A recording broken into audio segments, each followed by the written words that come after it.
नेहमी होणारे online fraud आपण ऐकतच असतो. लोकांच्या मेहनतीचे कष्टाचे पैसे ह्यात डुबतात. मग एवढं असताना या NPS गव्हर्नमेंट स्कीमवर आम्ही कसा विश्वास ठेवायचा? तर ऑनलाईन पे करताना दोन्ही अकाउंटसाठी 500 आणि 1000 हा जो शुल्क आकारला जातो तो तुमच्याच अकाउंटमध्ये जातो. या व्यतिरिक्त गव्हर्नमेंट कोणतीच जास्त फी घेत नाही.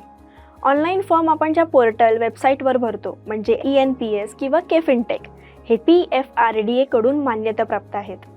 त्यामुळे तुमचे डिटेल्स डॉक्युमेंट सुरक्षित आहेत. आता ही PFRDA कोणती संस्था आहे? PFRDA म्हणजे pension fund regulatory and development authority. ही योजना चालवण्यासाठी आणि सुरक्षित ठेवण्यासाठी ही संस्था भारत सरकारने स्थापन केली आहे. याची मुख्य कामं NPS फंड मॅनेजर्सवर लक्ष ठेवणं, इन्व्हेस्टर्सचे पैसे सुरक्षित ठेवणं, रिटर्न ट्रान्सपरंट ठेवणं.